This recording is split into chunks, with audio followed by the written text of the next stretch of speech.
While you've been watching Bitcoin price predictions and quantum computing FUD, something insane was just revealed on CNBC. 40 countries are now officially committed to buying massive amounts of Bitcoin. While the Bitcoin is overcrowd is getting louder, the real story is happening behind the scenes. So in terms of, everyone has to develop their own risk tolerance, but in terms of folks who are looking for conviction, again, I'll quote Jeremy. One of my favorites, he says, is the point here is that there's nothing wrong with waiting. Now, in terms of catalysts, you've had me on a couple times. I don't tell people what to buy. I don't tell them when to buy it. So most people are looking at, say, the Clarity Act passing as a essential catalyst. I have the luxury of being at Coinbase where I'm seeing what I call micro catalysts almost every day. Stuff that doesn't really make the front page of the news. But the other day, we just did the first stablecoin-based payment for independent journalists to condense the time they take to receive money from their advertisements from 90 days to 1 day. We've seen things like Scott Stornetta, who was on your show, using blockchain and cryptocurrency to solve the problem of deepfakes via artificial intelligence. We've seen over 40 countries commit to buying Bitcoin in some fashion for their national balance sheets or other. So I'm seeing every day a deluge of new institutional investors that are interested in the asset class. So I appreciate for folks who don't have that perspective, they're looking for some grand gesture or grand event. But for those of us who have the luxury of being on the inside, all we're seeing is steady growth, even if the headlines don't match that.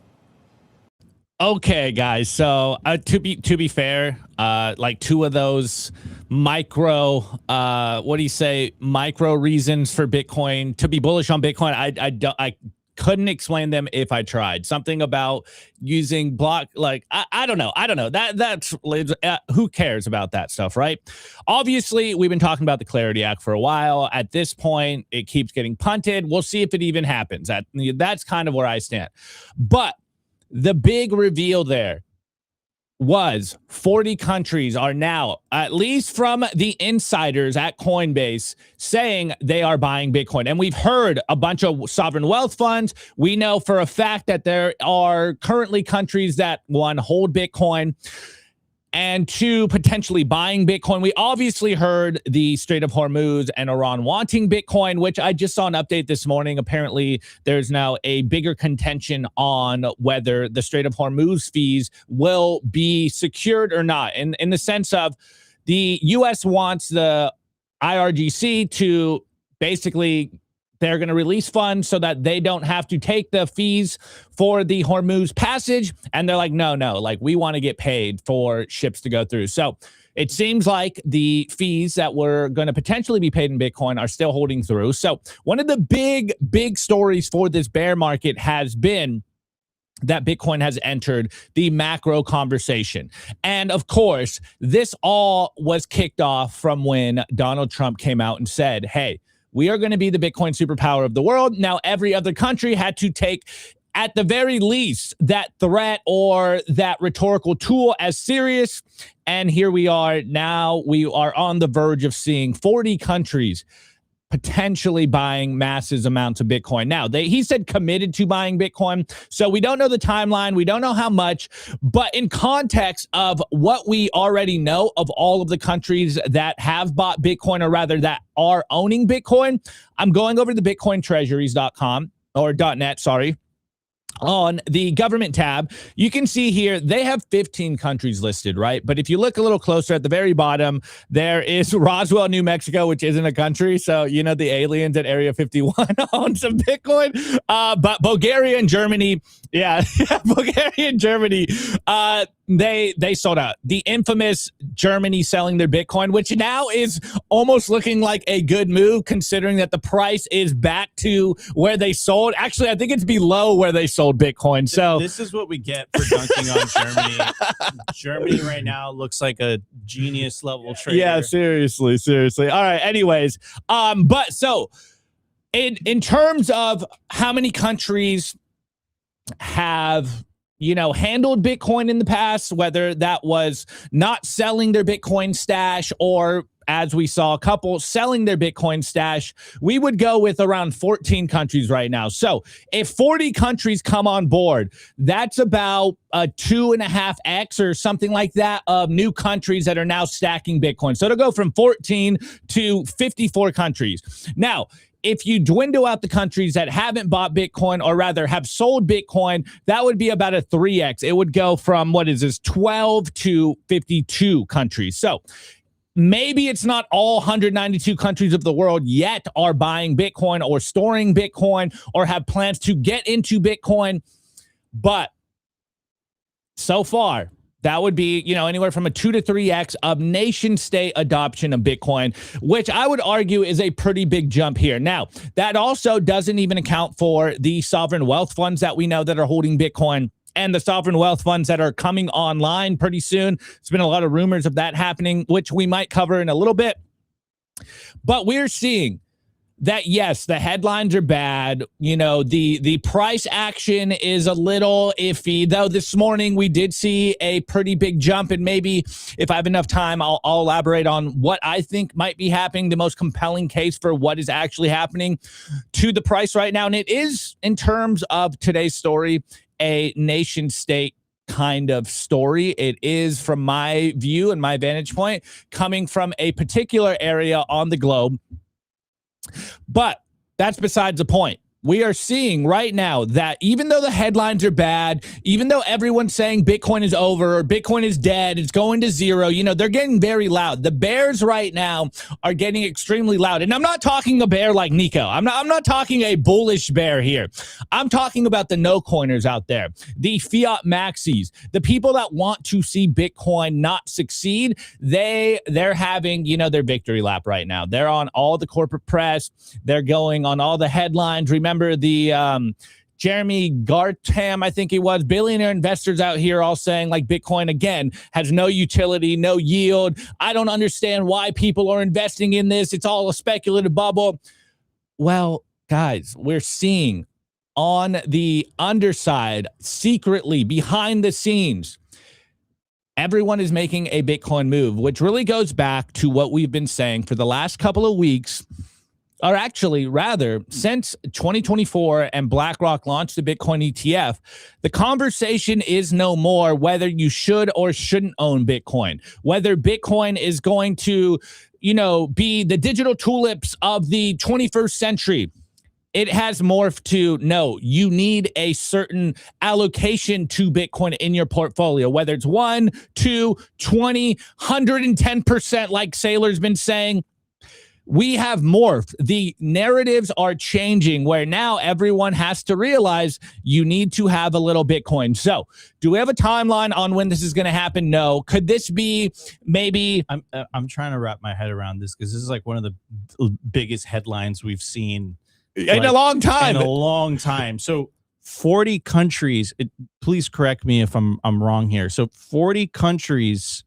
Is it speculative? No, he said, and I quote, committed to buying 40 from his, this is, I always forget how to say his last name. This person, what are his creds? I forget. It's D'Agostino. He is like the head of digital assets adoption at Coinbase. So this is the Coinbase. Oh, wow. Yeah. So it's not just us speculating. It's like he's in these rooms talking with them. And he's like, yeah, we have 40 countries that are about to buy Bitcoin. They're probably preemptively getting all their ducks in a row. Maybe they're trying to stack some Bitcoin silently without making waves in the headlines, but 40 are coming online. So it's happening. The nation state adoption of Bitcoin, the dominoes that Donald Trump kicked. We have a confirmation that it is in fact going on. It's no longer us speculating. We just don't have a timeline on when it's coming online or if they're already or not buying Bitcoin. Do you think it's a coincidence that Trump revealed or his holdings were kind of exposed or publicly disclosed while this news is breaking? Well, I think I would argue it is a coincidence. That was like a government ethical yearly annual disclosure. So Coinbase providing air cover for the Trump administration? for the $1.1 billion of crypto rug pulls? Maybe. Though, actually, one thing that I didn't mention yesterday is that, and this is going to put, Nico's tinfoil hat on right now, but in that financial disclosure that was like 1,000 pages and turns out is like 3,000 plus trades last year, which goes to like 7 trades every minute or something ridiculous. We did find out in that disclosure that Trump does hold a little bit of Coinbase.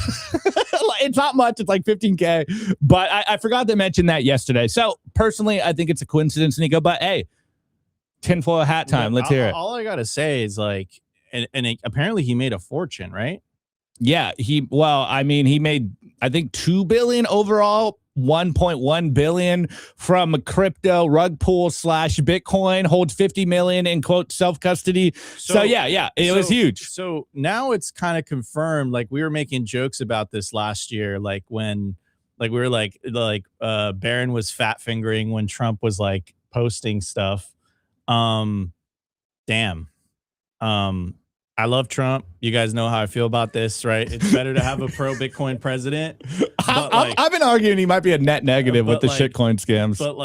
But this is not going to help any type of any type of pro. Exactly what I said yesterday. We're gonna get cooked, dog. Any type of pro crypto type of legislation. Yeah, Clarity X cooked. 2028, if a Dem gets in, we're all cooked. It's going to be awesome. We might actually have to go to El Salvador this time around. Because they're 100% going to capitalize on this. Yeah, that's what I was saying. That's 100% like what I was 100% plays into the narrative. Totally.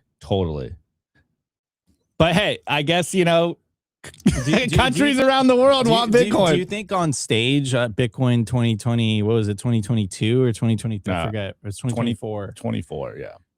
Do you think on stage when he said, have fun with your Bitcoins, it's going to go to the moon? Do you think he was just talking about himself? Yeah, without a doubt. 100% without a doubt, guaranteed. He was just talking about rug pulls. I'm still voting Republican. I'm still voting for Trump. But goddamn. Anyways, back to the breaking news, because the breaking news is, we got a little bit sidetracked there. The breaking news is 40 countries, according to an executive at Coinbase, are accumulating Bitcoin during a bear market, during a 50% correction. That is a banger of a headline. That is some signal right there. That's a lot of countries, and then I think the follow-up question to that is, are they buying spot Bitcoin? Are they buying exposure via the ETF? Because it's Coinbase, I suspect they might just be buying Bitcoin and then allowing Coinbase to custody Without it. a doubt, yeah. Because Coinbase wouldn't be talking. They're talking their book, right? So, because that looks really good on Coinbase. If Coinbase becomes the de facto custodian for nation states around the world, 610 order. But if Coinbase becomes the de facto custodian for countries around the world, like, that reflects really good on their stock, which is why the only reason I can think of the executive would go on TV and say that. Now, I think where we want to move the ball is we have to remember the fundamental mission here. Like, we have to remember why we're here. And the way that we win is individuals taking self-custody of their Bitcoin, right? But this is part of the process, right? This is part of, the famous Jeff Booth quote, right? Which is, the thing about Bitcoin is that you have to be okay with even your worst enemy. I'm not saying these countries are my enemies, but you have to be okay with even, your worst enemies holding and benefiting from it, right? I think we're going to reach a point where a lot of these countries, and we've seen this, there's historical context for this. We've seen this with gold happen in the past, right? When there's this very famous story that when Richard Nixon took the United States off the gold standard, France, I think, sent a warship to go to New York to collect the gold from the United States. So, this time you don't need to send a warship across the Atlantic Ocean to just reclaim that custody. I think what's going to happen over time, which is extremely bullish, is I think that these countries are going to come up with their own custodial solutions because they're going to realize, hey, wait a second, Coinbase is in a U.S. jurisdiction, and that gives the U.S. a tremendous amount of power. And I mean, look, El Salvador has already laid out the groundwork for this. Like, you know, you could just follow in El Salvador's footsteps. El Salvador has a sovereign, completely public Bitcoin treasury that anybody can audit at any given time. You look it up. Look up El Salvador Bitcoin treasury. You could see all the transactions that they've had. You could see what their balance is, despite all the FUD coming out of the IMF. So it's there. It's there for other countries to follow, right? And I think that's inevitably going to happen because of the geopolitical consequences. Like like, you know, and I know the U.S. holds a lot of gold on behalf of other countries, but you know, you've seen the headlines happen time and time again. Like there's a political wind change, right? Another party gets elected into power into another in another country, and one of the first things that they say, like the politicians, right? I remember Hugo Chavez was saying this, like, bring back the gold, even though he ended up stealing it. Like, you know, it's like, like inevitably some of these countries are going to say, listen, like, especially with something like Bitcoin, that's like relatively easy to self-custody if you get over the technical hurdles of it. Obviously, you don't want this on a, you know, on a ledger in your nightstand. Like Brian Armstrong has. Like Brian Armstrong has all of Coinbase's yeah, million coins or whatever.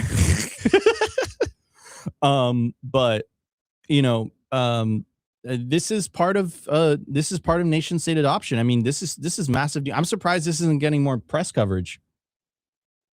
Yeah, well, I guess that's our job here, right? But actually, that is true. Yeah. I think it does further add to the pressure that Senator Cynthia Lummis has been putting on the U.S. government, because look, we've been saying this since, you know, the Trump Bitcoin conference 2024 speech, that if the U.S. comes out and say, hey, we want to be the Bitcoin superpower of the world, and then they're saying we're going to have the best, you know, regulatory financial landscape, period. We're going to have the best rules around Bitcoin and shitcoins.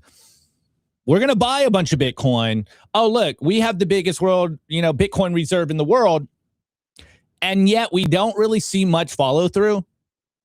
It's going to be one of the biggest blunders we've seen in a long time. Like, if the U.S. doesn't get their act together here soon, and I'm not necessarily even talking about passing the Clarity Act, but if we don't see buys coming from the U.S. here very soon, and it's not just all asset forfeitures, the U.S. might fumble like the biggest bag of the 21st century by saying all of this good stuff about Bitcoin, saying we're going to buy a bunch, we're going to have the best rules, and then we see a bunch of, you know, filibusters, basically, for lack of a better term, from the bureaucrats to stop Bitcoin adoption, and then someone else ends up buying a bunch of Bitcoin, someone else starts leading in the Bitcoin sovereign level reserves.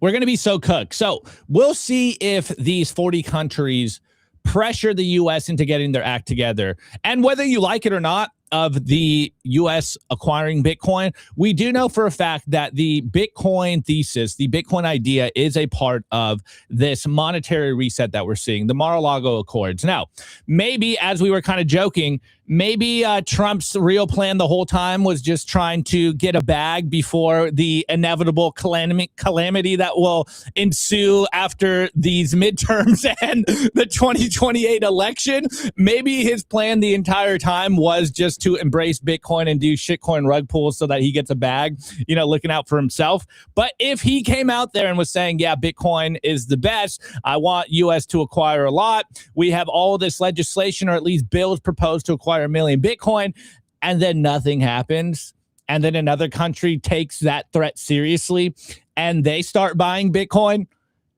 I think it is going to fundamentally change the geopolitical landscape. I mean, it's the global hash wars, right? Like the theory that Max Kaiser coined, right? Where he's basically making like, look, like all these countries are going to start competing for your Bitcoin, right? And now we're having breaking news headlines from a Coinbase executive saying 40 countries are looking to buying Bitcoin. I'm assuming they're going to custody it with Coinbase. So it's like, yeah, I mean, the thesis is playing out, but El Salvador continues to lead the pack. Like, I'm so impressed, and I'm actually very proud as a Latin American. We should both be very proud, Opti, that, you know, this very small country in Central America, that had whose name translates to the savior. This is true. This is very true. And yeah, you had me. I sidetracked you, huh? You had me looking inwards there. Yeah. The savior, the one and only. You know, it's interesting to me, Opti, because this very small country with the GDP of El Salvador is not that big, is like really leading the march here on how you should do Bitcoin. And I got to give credit. Max and Stacy have done an incredible job at the Bitcoin office. I know Tether has done an incredible job as well, contributing to the Bitcoin project in El Salvador. So hats off to them. And I remember I introduced the head of the regulatory body for El Salvador at Plan B Forum earlier this year. I think it was in January, the conference, I forget.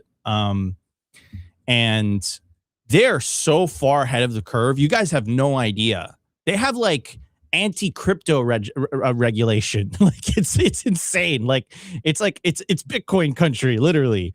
And they're so far ahead of the curve there. And I gotta give a hat tip to Nayib Bukele, man. Like you're really setting the example for all of the Americas, not even South America or Central America, all of the Americas, man, because they're so far ahead of the curve on regulation and clarity as it relates to this industry.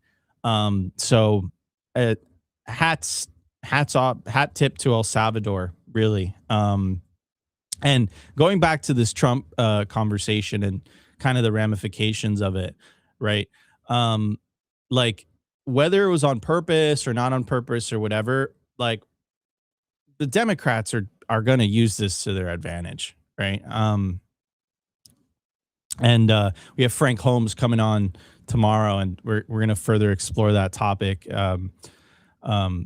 Executive chairman at Hive Digital Technologies, but they're definitely going to capitalize on it, man, because you know it plays right into Elizabeth Warren's narrative, right? Which is like, you know, Trump is corrupt, and you know he's been, you know, benefiting off the backs of the American people, and you know it doesn't look good that they launched the Trump meme coin. You know, what was it, like a week before the inauguration, and made a billy, and that doesn't look good, right? So you know, I'm still, again, like, unfortunately, the United States is a two-party system. On one side, you have pro-Bitcoin, anti-CBDC. You know, obviously, you know, they're playing the whole crypto shenanigans. And then on the other side, they're straight up anti-Bitcoin, pro-CBDC. You don't really have a good choice, right? And then you could take the stance, because I see it in the chat all the time, specifically the Rumble chat. Like, Nico, like, politics, like, it's so beneath you. Like, this is what Bitcoin fixes. It's like, no, I don't accept that argument, because if that argument were true, Ross would still be in jail, right? It's like we got Ross out of jail. Like, even if all of this, you know, didn't turn out the way that we wanted it to turn out, just that by itself was worth it, right? So yeah, man, it's quite interesting. I hope by the end of his term, like, presidents usually give pardons, like especially the unpopular pardons, on their second term, and then when they're going out of office because they're not running for re-election anymore. I really hope that when Trump, leaves office in 2029, he pardons the samurai. He does the community a solid and pardons the samurai wallet developers. Doubtful. And I got to give credit to Senator. Wait. Only pardon we're going to see is Trump and the Trump family. I'm not going to say that. I'm a MAGA. I'm Magatard. Yeah, call it whatever you want.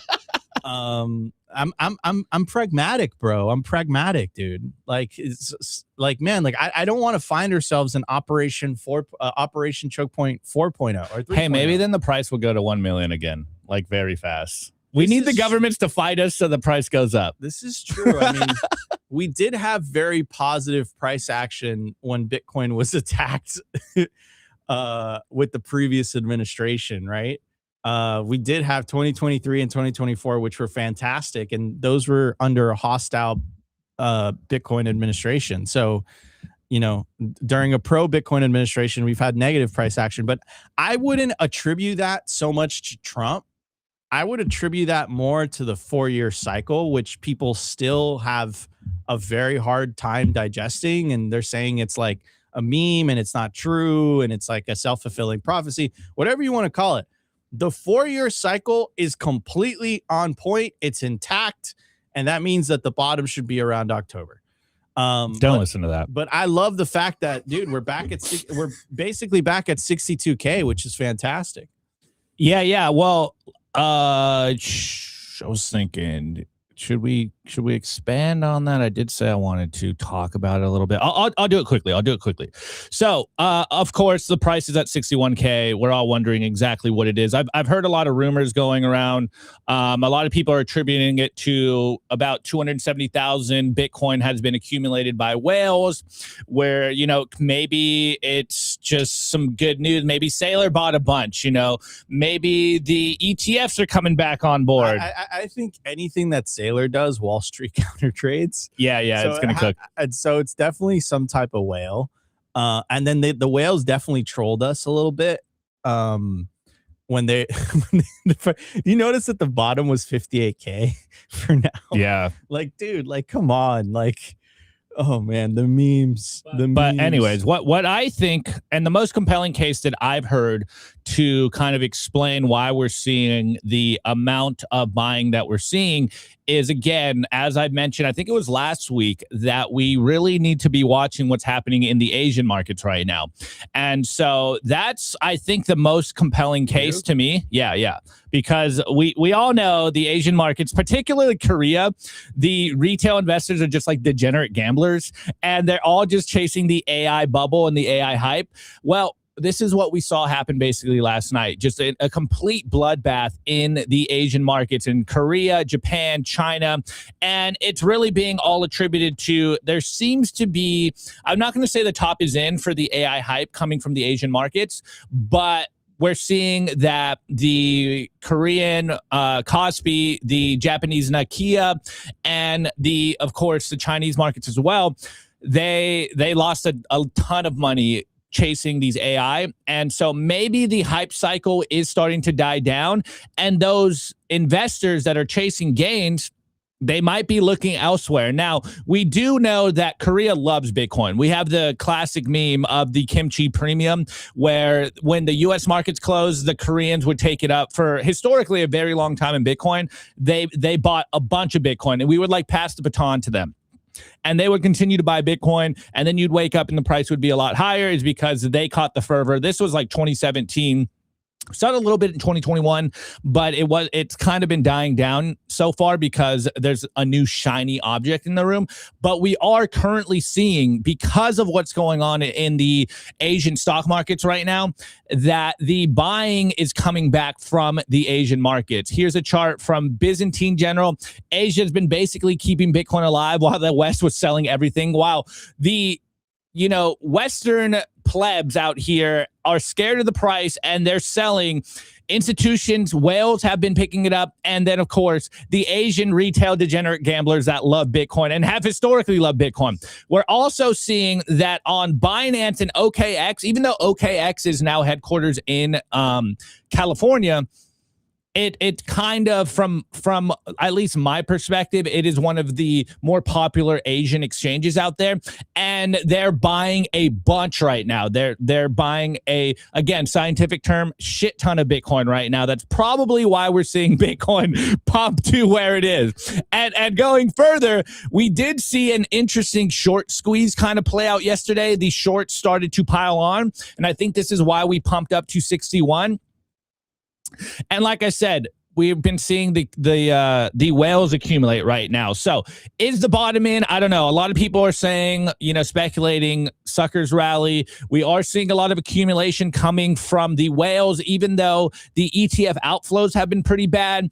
It seems like retail is completely out of the picture, but I'm really kind of more compelled by the Asian theory here, that since Korea, Japan, China, they've all been chasing the AI bubble. It's corrected a little bit, and hey, they're looking for gains elsewhere. So hey, I don't know if we're finally out of the doldrums here, and 58K was in fact the bottom, but I like the price action that we have right now, and I think Nika, that's what we're going to talk about later. I'm actually in the culture. We're gonna rehash the combo we had with Wine the other day, and I really want to go through the comments, man. The comments are in the culture too, because there's some funny ass comments that I want to talk about on the Rumble side of things. So, anyways, guys, it's going to be a fantastic show. We have tons to get to today, tons of content. So you guys are going to want to stay tuned. Ksh Patel, FBI Director Ksh Patel, disclosed 100 to 250K of strategy purchases over the last 6 months. Quite interesting. Also, another one. Someone is trying to claim Satoshi's coins through a New York courtroom, which is interesting. How do they do that? Anyways, and then also breaking news as well.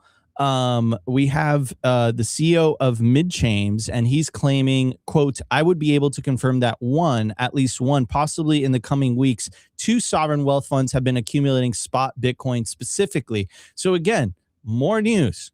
Apparently coming from Coinbase executive. I don't think he would say this on legacy financial media. 40 countries, 40. I don't know how many. There's 196 countries around the world, I think. I think it's 92. Maybe I'm wrong. There's not 92. I said 192. 192. Yeah. It's somewhere in that range. Somewhere in that range. Somewhere in that range. And 40 of them are buying Bitcoin. That is bonkers. I'm really excited about this next cycle. And then again, the CEO of Midchain saying 2 sovereign wealth funds are acquiring spot Bitcoin, not the ETF, not strategy, but spot Bitcoin, which is quite interesting to say the least. So it's going to be an incredible show. We have tons to get to. You guys are going to want to stay tuned. If you guys are enjoying the show so far, the number one thing you could do to help this channel is, again, hit that subscribe button. Check out our amazing partners. We're very picky on who we choose to partner with here at Simply Bitcoin. They're all awesome, amazing Bitcoin companies. So go check out the link in the video description. Really helps out the channel and helps keep the lights on as well. So you guys want to stay tuned. We're going to be right back just after the break. Here's the part that nobody says out loud. Buying Bitcoin on an exchange and leaving it there isn't buying Bitcoin. It's buying an IOU. And the last decade has been a masterclass in what happens when those exchanges don't deliver on their promises. Bitcoin Well is a self-custody Bitcoin platform. That means that when you buy Bitcoin, it goes straight to your self-custody Bitcoin wallet. You actually own it from the very first transaction. They're available both in the United States and Canada. Pricing is transparent, straightforward, and no nonsense. And if you're buying a larger amount of Bitcoin, Bitcoin Well Infinite gives you concierge-level support through a dedicated executive Bitcoin advisor, premium help for when it actually matters. You can also stack a little extra through the referral and wishing well rewards. A nice bonus on top of the owning your own Bitcoin thing. So go to bitcoinwell.com/simply and sign up for the Bitcoin Well portal today and buy Bitcoin you actually own. Paper burns, paper floods, paper fades. If your seed phrase is written on paper, it's not really backed up. It's waiting to disappear. Stampseed's DIY kit lets you hammer your seed words directly into commercial grade titanium. Fireproof, crush-proof, waterproof, and permanent. Once your words are in the metal, they aren't going anywhere. Use code SIMPLY at stampseed.com for 15% off anything in the store. That's stampseed.com, code SIMPLY.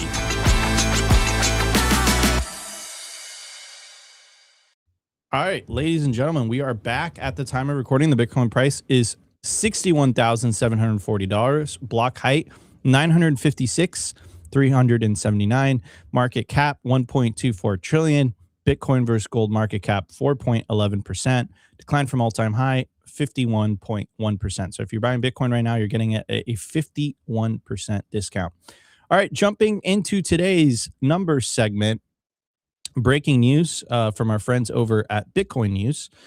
FBI Director Ksh Patel disclosed 100 to 250K MSTR purchase 6 months late, cites miscommunication. Yeah. Bro, we're so cooked. Our industry is so cooked. You guys thought FTX was bad? The Trump administration is going to be way worse for us, bro. Net negative, I stand by it. I like Ksh Patel. That's the thing I'm saying. Like, bro, what is he doing? I like Ksh Patel. I think he's like, I like what he's done on the law enforcement side of things. I mean, what has he done though? I'm not. It's not a political show, but I personally like the guy. I like Ksh Patel. I like the clips before he was FBI director. Now, like, what have he done? I like Ksh Patel. Okay. So it's actually really funny. So I was watching the Colombia versus Portugal game, and it was here in Miami, and they zoomed out to the crowd. And it was Ksh Patel and Marco Rubio. I think Marco Rubio is going to be the next president, which would be fantastic, by the way, for Venezuela and Cuba and all that. So hopefully Marco Rubio 2029. But it was Marco Rubio and Ksh Patel in the audience. And it reminds me a lot, because I'm a nerd and I like Roman history. It reminds me a lot of just like the Colosseum. Is very similar, right? Like, what would the people in power, what would the senators, what would the aristocrats of the Roman state do, to get entertained? They would go to the Colosseum to see gladiators fight. And, they would be like, oh my God. And it actually, and if you look at Roman history, some of the only times that the plebs, the people, would be able to like voice their approval or disapproval for the emperor would be when he would show up to the Colosseum to see the gladiator games, right? And it's so reminiscent. 2,000 years later, Roman Empire collapsed. They debased the currency, going through a very similar epoch here in the United States, where the currency is being debased like crazy. Society, the wealth inequality is increasing like crazy. The political divisions are increasing like crazy. And then you have one of the new Roman / American aristocrats or American people in power showing up at the new form of a Coliseum, which is, the Hard Rock Stadium here in the United States, to watch the Portugal versus Colombia game, which was fantastic. Ended up 0-0, but it was a great game to watch. Go Portugal. They need more violence. Go Portugal. No. But I know what you're saying. I know what you're saying. I'm trolling. It's so crazy, because 2,000 years later, human nature hasn't fundamentally changed. It's exactly the same. And this is why Bitcoin is so special. This is why Bitcoin is so unique, because for the first time in all of human history, we're able to truly get sound money that the state cannot manipulate or corrupt. But that only applies if you take your Bitcoin and you put it into self-custody, you run your own node. Our friends over at the Bitcoin Way, by the way, could show you how to do all of this stuff. It's like it's so similar, but we have the chance as the human race to pick an alternative path. I'm not saying that the United States is going to end up like the Roman Empire, but there are a ton of similarities. But militarily, what was the national emblem of the Roman Empire? It was the eagle. What's the national emblem of the United States? It's the eagle. What is Washington, D.C., their architecture designed after? It's designed after the Greeks and the Romans, right? What is our system of government designed after? It's the founding fathers really loved, the Roman Republic, right? So you have the House, you have the Senate. Literally, the name hasn't changed. And then the new form of emperor, which is, the president.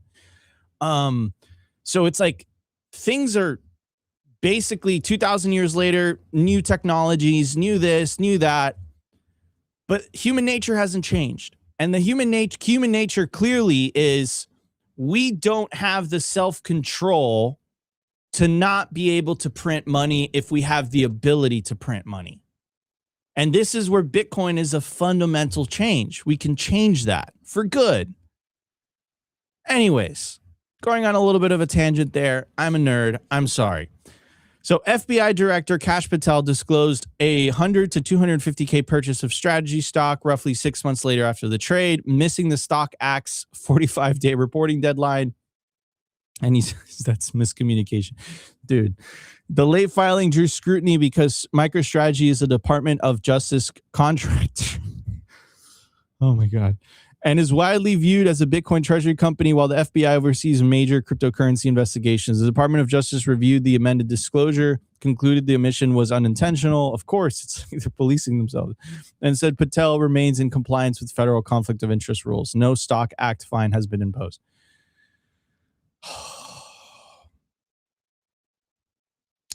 It's not helping. Dude, we're so cooked. It's not helping. It's not helping. And I'm team red, right? So like it's not helping. Like this is like playing straight into Elizabeth Warren's whole narrative about corruption and crypto and all of that stuff. Like it's just not helping. It's not helping. It's not helping. It's not helping at all.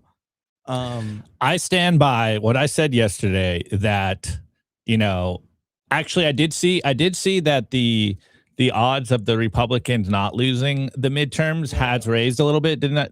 They're going to keep the Senate most likely because of the basically there was a Supreme Court ruling, for anyone that doesn't know, that ruled that a lot of the gerrymandering that was done and some of the red states was unconstitutional. So that gave a lot of the advantage back to the Republicans in a lot of these, in a lot of these states. So the House race is actually a lot closer. Okay, I guess than it wasn't before that Supreme Court ruling. But on the Senate side, the Republicans they always had an advantage in this particular election, because the states that are up, because the Senate has 6-year terms, right? So the Senate seats that are up for re-election are in states that are primarily, they swing to the right a little bit more, right? So they always had a competitive advantage on that side. But on the House side, I think it's more interesting, because if the Republicans are able to keep the House, which with this news, again, I'm going to reemphasize, it's not helping. Yeah, that's where I was going. If the Republicans are able to keep the House, Clarity Act is still alive, right? But it seems like the Democrats are playing this like kind of rear guard action, where like what they're doing is that just delaying it. And while the Republicans are addressing all the headlines, Frank's going to talk about this more tomorrow. It's burning a lot of political capital, right? Like Trump has to address all these things now, right? Instead of the Clarity Act. And this is why, by the way, ladies and gentlemen, I got so upset about the Iran war, because I was like, dude, like, you just burnt so much political capital with your base. You promised your base that you weren't going to war in the Middle East. To give them credit, it wasn't Iraq or Afghanistan. That's what I was fearing. That's what I was fearing. Dude, a point with no distinction. That's what I was fearing. I was like, oh my God, troops on the ground. Here we go. Iraq, Vietnam, Afghanistan repeats itself. It seems like it's only the Air Force and the Navy and whatever. So it's not as bad, I guess, but you know, I think that burnt a lot of political capital with his base, right? And what I would have preferred selfishly as a Bitcoiner is if he used that political capital to focus specifically on passing legislation that helps Bitcoiners. And the only part of the Clarity Act that we really care about as Bitcoiners is the protections on open source on open source developers, and then the protections on self-custody. That's really what I'm focused on the Clarity Act. And then, of course, it's going to give, no pun intended, a lot of clarity for Bitcoin entrepreneurs and Bitcoin companies in the United States to keep doing what they're doing, right? So, yeah, I mean, okay, not helping. I'll thank you for that clarification. Because what I was going to say is basically, look, midterms are happening in a few months. We can already predict what the anti-whatever Republican narrative is going to be, and it's basically going to most likely be hinged on the $1.1 billion that Trump himself made from the, quote, you know, crypto rug pulls. Actually, it's not even a quote. From the actual crypto rug pulls. Now, it doesn't help that we're seeing this from Ksh Patel as well. Like, dude, we already know what it's going to say. Like, they're going to be saying this is the most corrupt administration ever. You're saying that with certainty, but I would say alleged. Dude, it's in the financial disclosures. Like, it's in the reports. It's not me. I'll stay alleged with Ksh Patel. But still, dude, like, what's it? One data point, it's like whatever. You know, 2, 3, 4, 5, 6 data points. It's like, bro, we already know what they're going to be saying. It's like, we are going to get cooked. Our industry as a large, Bitcoin in general, is just going to be called a field of scammers. We're going to continue this conversation, but we predicted this. We said 100%. We said this in like months ago. We said this when Trump got elected. We said, like, look, like, if Trump keeps going down the crypto path, that pendulum is going to swing so hard, and then Bitcoiners are going to inevitably get caught in the crossfire, because most low information voters can't tell the difference between Bitcoin and crypto. They join the two, right? So, damn, man. It's gonna be fun. It's gonna be so fun. I'm still voting red. I'm still voting pro Bitcoin party. That's my stance. I know Opti doesn't vote, but I'm still voting for it. And I can't wait to get beat up by the Rumble comments, which we're going to address during the culture segment. And ladies and gentlemen, we'll be right back just after the break. I want to give a shout out to our partner, Ledin. Here's something most Bitcoin holders never figure out until it's too late. You're sitting on wealth you can't touch without selling. Ledin fixes that. Bitcoin-backed loans. You keep your stack, you get cash. And they just introduced their lowest rates ever. No complexity, no fine print. The larger the loan, the lower the rate. These new rates apply to all new loans, refinances, and renewals. You'll see all the rates up front before you apply. The new, lower rates come with Ledin's gold standard protection. Your Bitcoin remains custodied and is never lent out for interest. Perfect 8-year track record of keeping clients' assets safe. Auto top-ups, LTV alerts, and partial repayments to keep you in control. Repay whenever you want with zero penalties or monthly payments. Ledin's perfect $10 billion track record through every market cycle in the last 8 years speaks for itself. Don't choose between a great rate and the safety of your Bitcoin. Get both at Ledin. If you ever thought, what happens to my Bitcoin if something happens to me? Or what happens if I lose my phone? You're not alone. For a lot of people, the biggest barrier to self-custody isn't buying Bitcoin. It's the fear of making a mistake. And that's why I like Bitkey and I recommend it to my friends and family. Bitkey is a Bitcoin wallet built for real life, not just for day one, but for everything that happens in between. Lost devices, upgrades, accidents, and long-term ownership. There's no seed phrase to write down and worry about losing, and no single point of failure that can lock you out of your Bitcoin forever. What really stands out about Bitkey is the peace of mind. Recovery is built in, inheritance is built in. It's a complete self-custody system built by the team behind Square and Cash App, designed to make holding your own Bitcoin simpler and safer. Take self-custody of your Bitcoin today using Bitkey. Go to bitkey.world and use promo code SIMPLY for 10% off your new Bitkey. That's bitkey.world, promo code SIMPLY.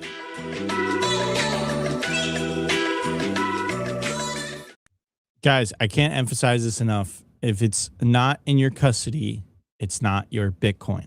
So you obviously need a hardware wallet to do that. The Bitkey is the one I recommend to my friends and family. It is incredibly easy to use without sacrificing any type of sovereignty or security. Has multi-sig built in. This is the type of hardware wallet that you could literally buy, download an app. Within seconds, you're ready to go. You're ready to receive Bitcoin, send Bitcoin. Highly recommend it.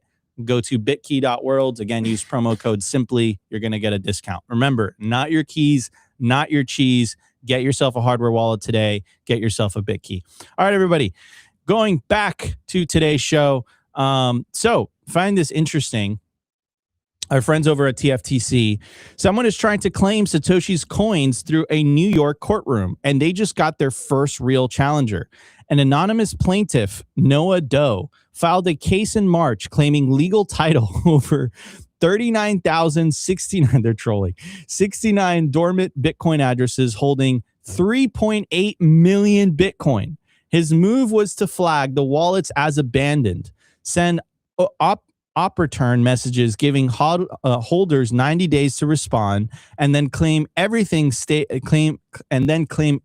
that stayed silent as lost property. He valued each wallet under $10 to exploit a fast track provision in New York law.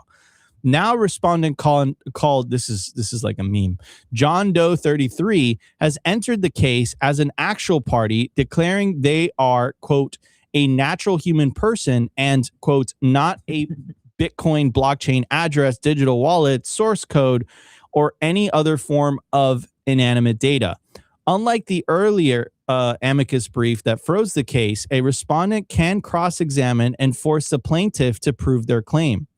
The blockchain is already undermining the case. Multiple abandoned addresses have moved coins since the filing, proving someone holds the keys. Next hearing, July 14th. I mean, that's really interesting, right? Because, like, I have to look at the abandoned property or lost property law.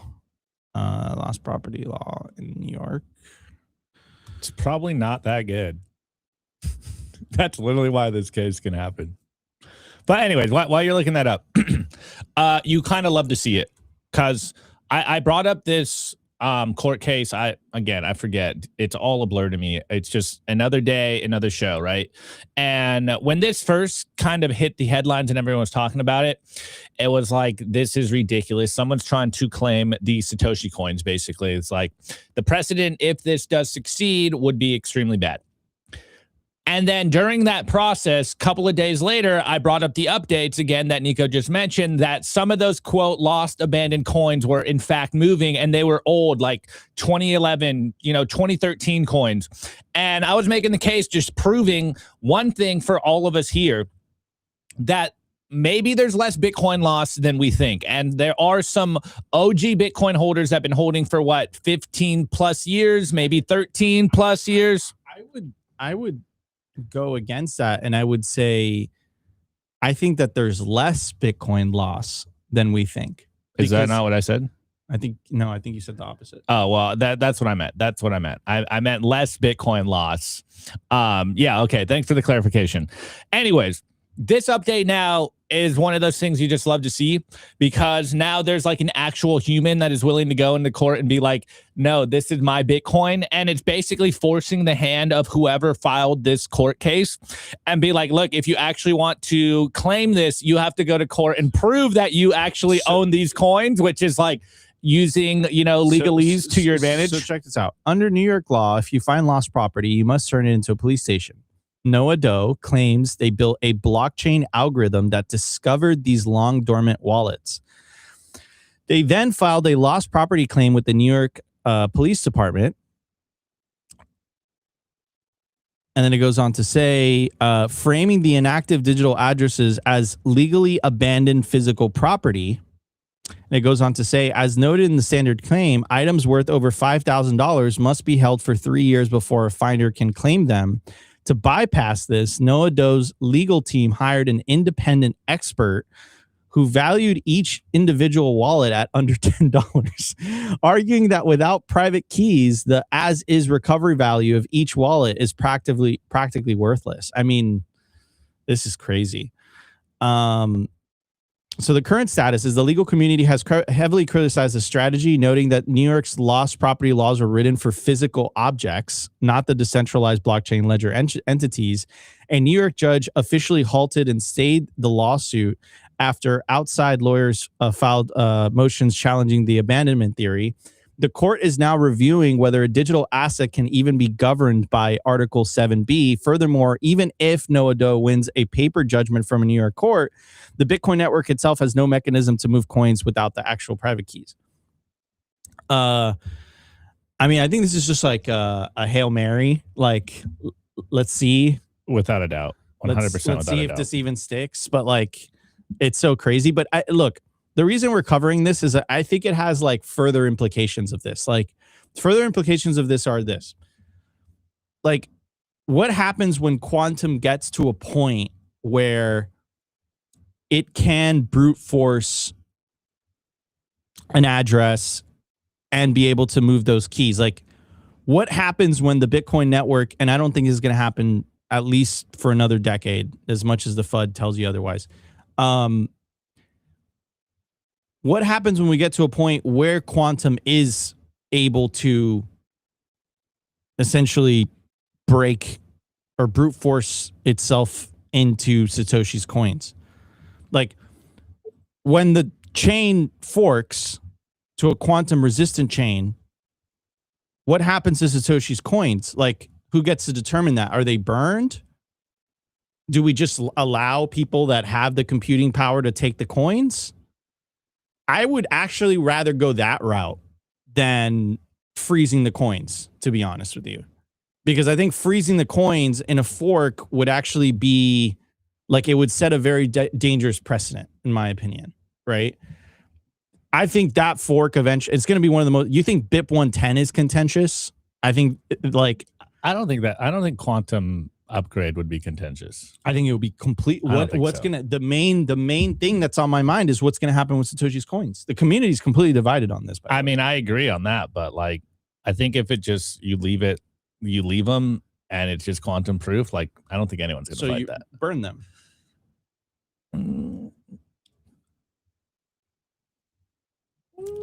I don't know. I haven't thought it through, but yeah, my gut feeling's like, yeah, whatever.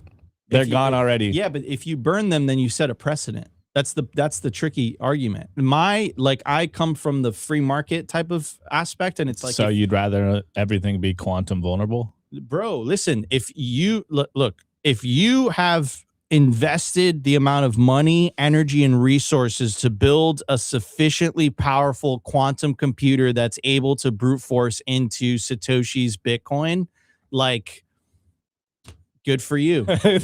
You did the proof of work to own them. Good for you. That cost you time, that cost you energy, that cost you, like, you know, a lot of resources and able to get to that point. Like, so be it. They get the coins. Because if not, it's like, okay, now we're determining what coins and what happens to the coins that people say, oh, these are abandoned, we have to freeze them. And the guy's like, no, they're not. It's like, what are you talking about, bro? I just haven't touched my Bitcoin wallet, my paper Bitcoin wallet in 20 years. Well, that's kind of what's happening with this case as well. Have you guys seen the memes too? It's so hilarious. It's like class of 2011 Bitcoiners. It's like their hardware, their setups, and it's like literally just a paper wallet, and it's like class of 2015 or the newer classes, like they have the hardware wallets, and like the OG Bitcoiners, they just have the Bitcoin on the USB drive because there were no hardware wallets back then. But no, I mean, I think this cycle we saw a lot of movement from the supposedly, lost coins that weren't really lost. They were just OGs that were sitting on their coins long enough for an opportunity to sell into a sufficiently liquid market. And that's exactly what happened when Wall Street got in. Anyways, guys, we're going to move on to the next segment. I want to just go through the comments on Rumble and just laugh. So we're going to react to comments. This is going to be fun. You guys are going to want to stay tuned. Let your thoughts known about what Opti and I are saying today. We'll go through the dude. Rumble is gonna. Can we even say this? We'll go through the PG-13 appropriate comments. All right, we'll be right back. I want to give a shout out to our partner, HIVE Digital Technologies. Fueled by clean energy across 3 continents, HIVE runs dual engines, Bitcoin mining and AI compute. Their AI platform is ranked #1 in the world for network performance, and it's doing something bigger than compute. It's accelerating human discovery, the science, the breakthroughs, pushing humanity further and faster. Listed on the NASDAQ with the ticker HIVE. Catch the latest buzz at HIVE Digital Tech on X or hivedigitaltech.com.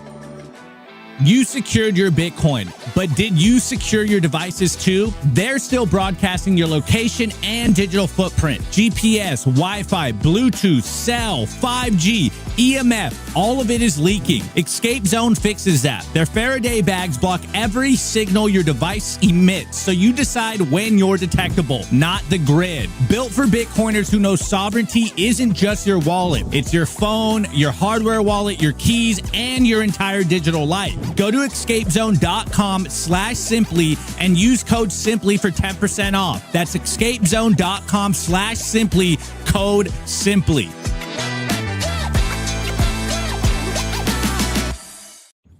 All right, everybody, we are back, and we're going to go straight up into the hornet's nest. Hold on. Before we do that, oops, wrong one. Whoa, wrong one.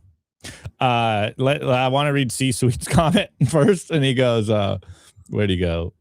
He said PG-13, WTF is the point of Rumble then. All right, so we're going to go through the Rumble comments, and then we're going to go through the YouTube comments. All right, here we go. All right. Coinbase told me if I do not log into the platform in 2 years, my bag becomes state property. Yeah, that's actually true. That's actually true. The next one, burn them with contingency. This relates to Satoshi's coins. That if someone could prove ownership via keys, they can get compensated for burned coins. Yeah, but that would be really the most beautiful thing about Bitcoin. It's that it's elegant and it's simple. The Bitcoin white paper is 9 pages, right?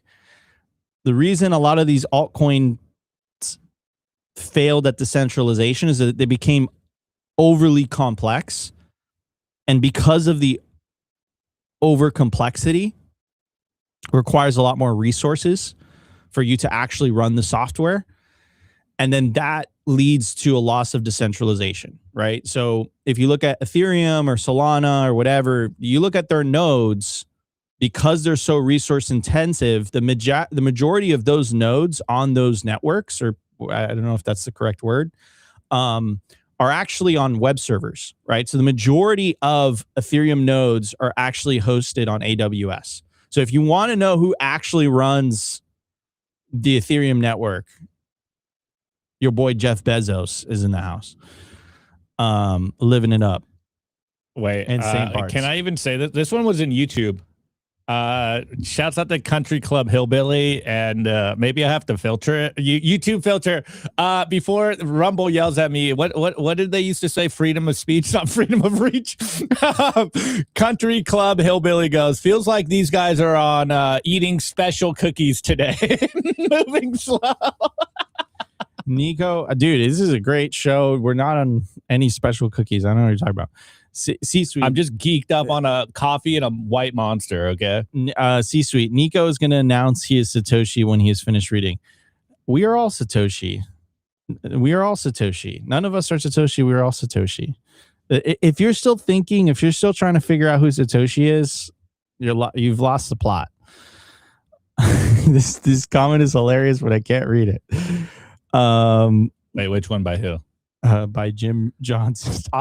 JJ are rating Cash Maxi. Here we go. Voting is consent. I mean,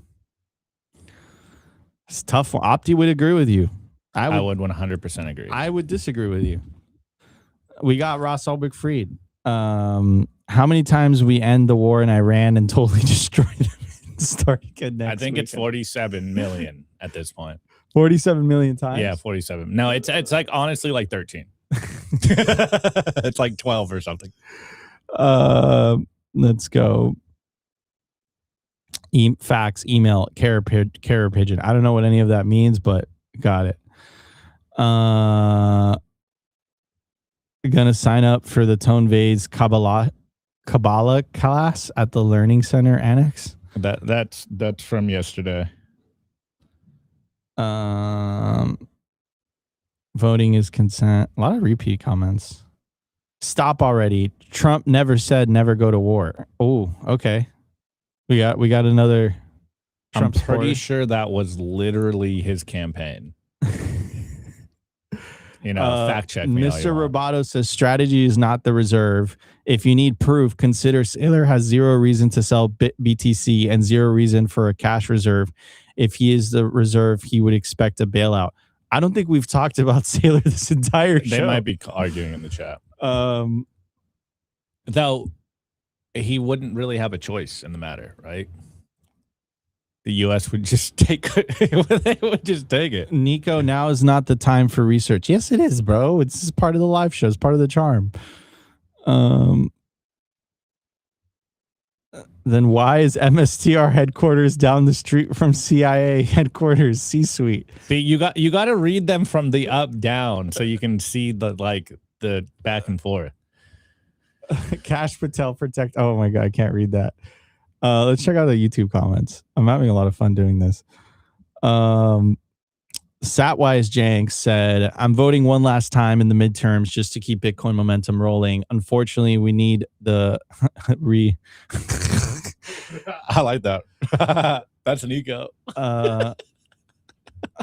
Nico's logic. You can take something as long as you build a device to take it. I never said that. You kind of did. Did I? Kind of. Oh yeah, I did. I did you say that. You basically did say that. Thing. All right, wait, Nico. We're looking for more comments. If you believe in decentralization, you would tell us how many dislikes you have right now. I don't think YouTube even has dislikes on it. It shows you after the show's done, but our average like to dislike ratio is around 96 to 98%. The loud vocal minority hates us. You said it right, Opti. Nico heard it wrong. Okay. I stand corrected. Thank you, Misfit. I'm vindicated every Appreciate show. It. Andrew says we should research quantum resistance, but we have decades before we actually need to worry about it. Yep, completely agree. Thunderstorm. Dude, if the internet cuts out on us, it's a thunderstorm. BIP 360, quantum proof Bitcoin, what's up? I haven't looked into that. I need to look into that.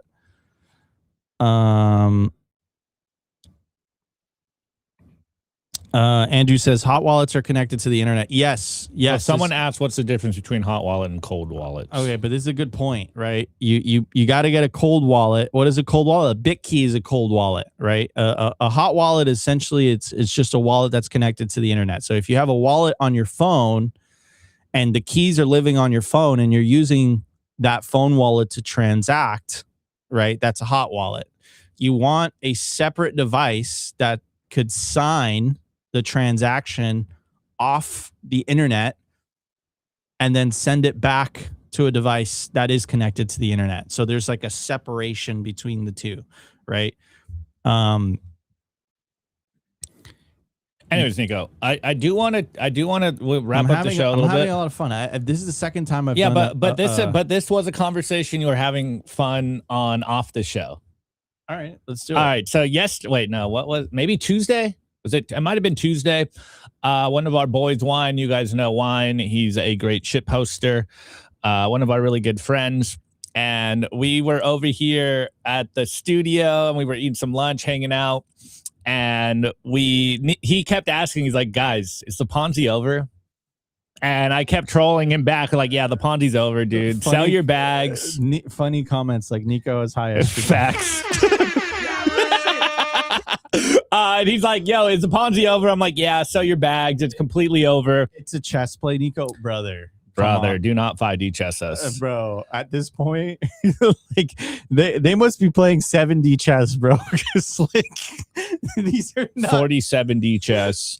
But anyways, getting back to the story, because it was actually a fun thing. Wine's asking, is the Ponzi over? Like, is Bitcoin dead? Are we ever going back? And I'm trolling him like, yeah, dude, it's over. Sell your bags, And then Nico's sitting on the couch and he's like, oh my God, I love this. Keep talking. And so we just kept like doubling down, like, yeah, dude, it's never going back. Like the OG scammed us. Like this is actually really good. They sold us the top. They're all out living a good life, and they psyoped all of us plebs into believing that the thesis about Bitcoin, it's over, sell your bags. And Nico was like, you guys know when Nico's on the show, like, he's doing it, and then he gets like the crazy eyes and he starts just like, Nico Jones comes back to life. This was the moment where Nico's sitting on the couch like, yes, please say this. This is the best bottom indicator I've ever heard in my life. Look. So I've heard this from, shout out my super wife, shout out Sophie. Same conversation. We were outside by my house, and like it was at night, and she's looking at me. She's like, Nico, is it over? Are we gonna lose the house? Is it over? Like, is Bitcoin dead? And like, I just got a smile. Like, I just went like this. I was like, I am so happy you asked me that question. And then we were in the studio with Wine and Opti. Same conversation, right? Same conversation. And I just got a smile like this. And then I've actually been getting messages from Bitcoiners, like OG Bitcoiners. You guys know who they are. I'm not going to dox them or anything, but they're DMing me on X. Why would they ask you though, bro? Because bro, we've been in the trenches together. I know. Okay. So not like OG. Can you imagine these relationships are so unique because it's like you end up knowing these people, which I still don't know Opti's name. That's a lie. That is a lie, but it would have been good. Hey, look, one to two tequilas, I definitely tell Nico my name. It would have been good. It would have been cool if I was actually that OPSEC hardcore. But let's be real. I didn't know Opti's true name for like 3-4 years, and I didn't really care to know Opti's real name. Wait, what do you mean? It is my real name. My mother called me Opti out the womb, bro. So it's interesting because you build these relationships with these anons that have been in the trenches with you for a decade. You've known these people for a decade, right? You still don't know who they are. You don't even know what their faces look like. Sometimes I think that's a good thing, right? Wait. Oh man. So like you end up building like someone for 10 years, like even if it's on the internet, like 10 years is a long ass time, right? I think it's been more than that at this point. And I'm getting messages from those people and they're like, Nico, like, fuck man, I think I might need to get a job again. And then I'm like, and I had the same reaction. I'm like smiling like so big. And let me explain to you like my philosophy behind all of this, right? 2018 bear, we were in the trenches. It wasn't nice. Opti's but we had like fun. Opti and I's friendship was like forged. We were having fun. We were good. Then. But we knew for a fact that this thing was going to come back with a vengeance. Fast forward 2021, 2022 bear market hits, Bitcoin double tops. The China mining ban, I think, stole the show. Didn't hit 100K in 2021. It was a China mining ban. But we got disillusioned a little bit because our expectations were 100K. We didn't hit 100K in 2021. Fast forward 5 years later, we're below the 2021 high, right? So it's over. If you would have bought Bitcoin 5 years ago at the top, you're down on your investment. Bought no more. You're down on your investment, right? So, and then the expectations that Bitcoin was going to rip to 250, 300K, 400K. And then those expectations were destroyed. And it doesn't help that plan B is like, you know, the famous X account. I was like, what? The famous X account, the plan B. Dude, honestly, that's such a good meme. It does. What's it's this plan B? The plan B, the stock to flow model. The stock to flow model guy, the plan B guy. It doesn't help the plan B stock to flow guy. It doesn't help that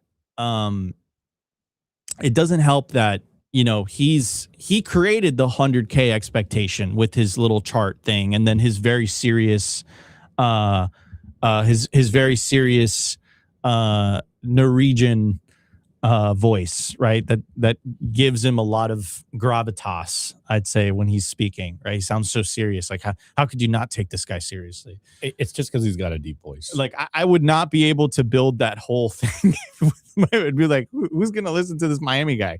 So honestly, that's the story of our lives here. That's the story of our company. So like the plan B stock to flow guy built all these expectations. There were expectations for the 2021 bull market, and none of those expectations were hit. And here's the thing. We've been here before in Bitcoin's history. It was before my time. It was class of 2013, class of 2014. But you talk to people in that era, and you think you're feeling disillusionment. Boy. Oof. Man, oh man.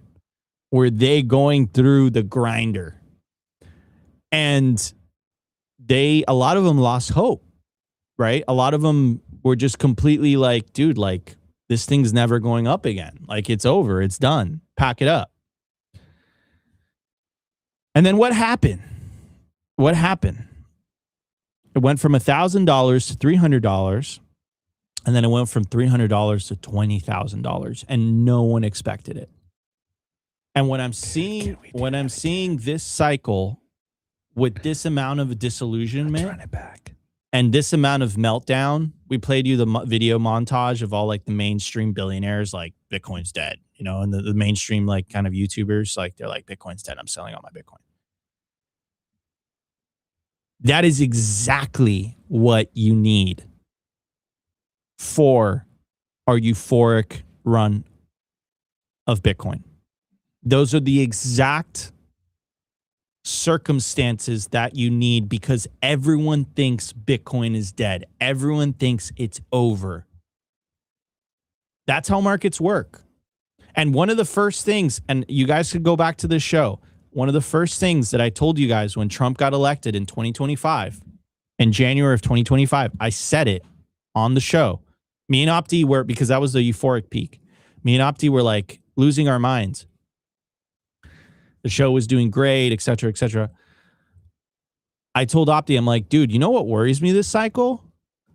Everyone thinks that Bitcoin's going to be 500K at the end of the year. The majority of people thought Bitcoin was going to be at 500K. No, myself I was like 250. Myself included. I was like 500K at the end of the year. Everyone thought that Bitcoin was going to be at 500K at the end of the year, in the beginning of 2025. Everyone thought that. That's not how markets work. Wait, how's this comment? This guy's OG. He goes, class of 2013 here. I've lost hope a few times, but I've never sold my stack. Bitcoin is down 50%. Okay, I'm still totally fine. Bars. OG in the chat. Crushing it too, bro. Shout out to you, Andrew. 3 years before me, man. Good kudos, bro. Love okay, that. but now let's get to the end of this so we can wrap the show up with like a good positive note. No, the positive note is this. I know, but make sure you say the price prediction that you were telling us on Tuesday. Yeah, so I think that by 2027, we're going to be above 100K.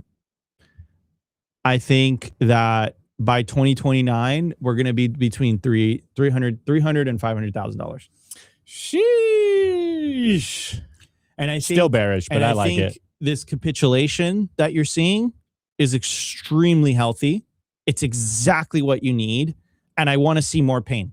I want to see more people lose hope. I want to see more people tell me what Opti, Sophie, and Wannikis told me. Let's be fair. I was trolling. Okay. No, you were. There was a half truth in there. No, I was trolling. There was a half truth in there. Yeah, I'm tired, boss. Exactly. There was a half I'm truth. Losing my mind. We got this chat. I do want to give you. I do want to. We're standing in solidarity, my friend. Waste Management Consultant says, class of 2024. I'm deep in the hole, brother. I've been there, dude. Welcome to the club. Hodl and stack more Bitcoin. That's my best piece of advice from you. It's the only advice. 4 years from now, you're going to be like, that was the best decision I've ever made. We've all gone through this. We call it paying the price of tuition. Sailor's paying it right now. Still. Like, goddamn. He's probably, well, I mean, we're not all, creating our own shitcoin. I'm trolling, dude. Don't take me seriously. I wouldn't call it. It's a stock. I mean, but by definition, it's a shitcoin. I mean, but it's because it's not. But Bitcoin. If you have I'm going to use Sailor's words. To use the fundamentalist maximalist view, if it's not Bitcoin, it's a shitcoin. Then that's what I'm saying. If that's we're why using I'm that argument, that's why I'm trolling. Then everything is a shitcoin, bro. Yeah, exactly. That's what I'm saying. Satwise Jenks says, I agree with Nico that 400K is totally possible. Per my previous math, it would be an 8x at a 50K bottom. Let's go. Yeah. That would destroy diminishing returns, right?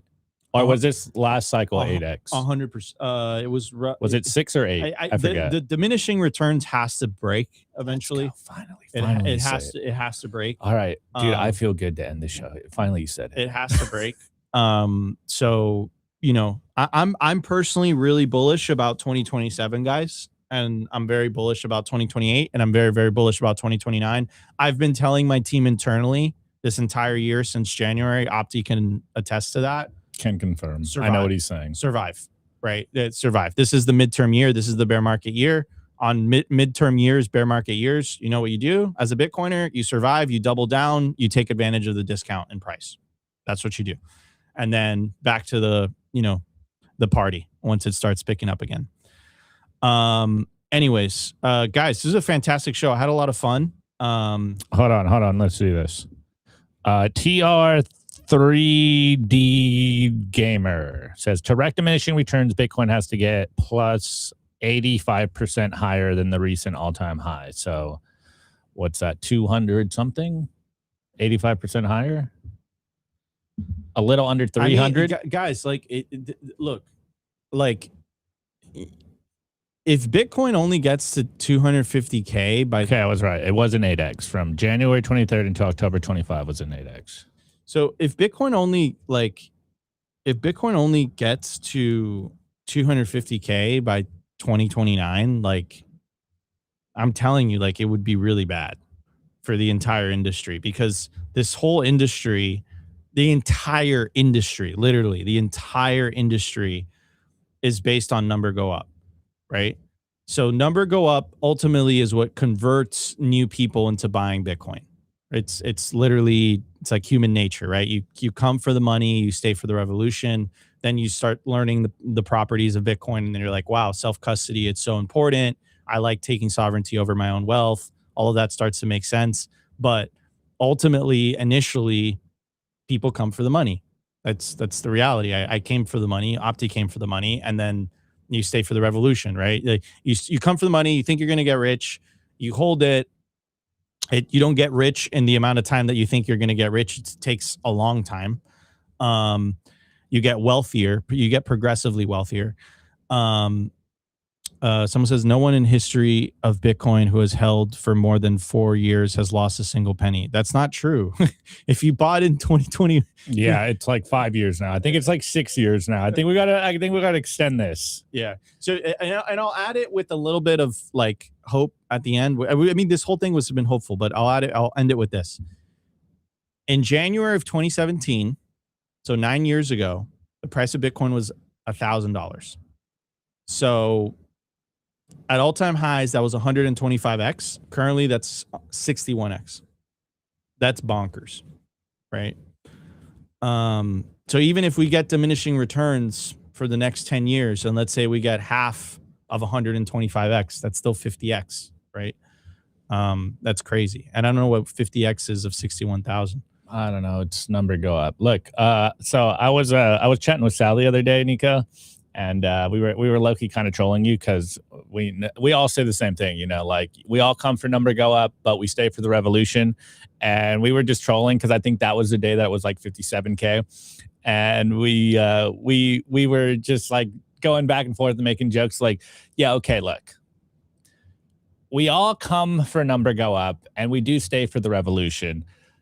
But someone has to fund the revolution, so we need number to go back up. Okay, hey, I know we like to make cases that it's not just all about number go up, but we got to fund this revolution somehow. So please, Bitcoin gods, make number go up again. Let's hopefully we can look back and be that this was the bottom. New Tesla dropped. Shut up. All right. Anyways, wrap up the show. All right, guys. Love you all. Thank you guys so much for tuning in. If you guys enjoyed the show, you know what to do. Smash the like button. Consider subscribing. If you guys want to support the show, check out our partners. We are very picky on who we choose to partner with at Simply Bitcoin. If you want to take self-custody, go check out BitKey. Again, not your keys, not your cheese. Go check out Ledin. Again, if you don't want to sell your Bitcoin, but you want to tap into the wealth of your Bitcoin, Ledin is an amazing tool. It's an amazing product. Highly recommend them. Go check out Bitcoin Well, best place to build your automatic self-custody Bitcoin stack. Again, don't write down your seed words on paper. Stamp them into titanium. Also, check out Hive's dual engines. They're rocking and rolling AI and Bitcoin. It's listed publicly on the NASDAQ with the ticker HIVE. And again, sovereignty isn't just about your wealth. It's about your communications too. Go check out sat123.com. And one last thing before I wrap it up, guys, if you're going to be in Miami, or you should just fly. If you want to come to Miami. No, you should come to this anyhow. Go to Mining Disrupt, July 21st through the 23rd in Miami, Florida. You're not going to want to miss it. Scan the QR code on your screen. Use promo code SimplyBitcoin. Again, promo code SimplyBitcoin to get 20% off. It's going to be the largest Bitcoin conference in the world. You're not going to want to miss Mining Disrupt. It's going to be fantastic. It's going to be amazing. You're not going to want to miss it. So scan the QR code or check the link in the video /podcast description. Also, check out Ocean, guys. Ocean.xyz. Support the decentralization of the Bitcoin mining pools. Love you all. Love you all. Thank you guys so much for tuning in.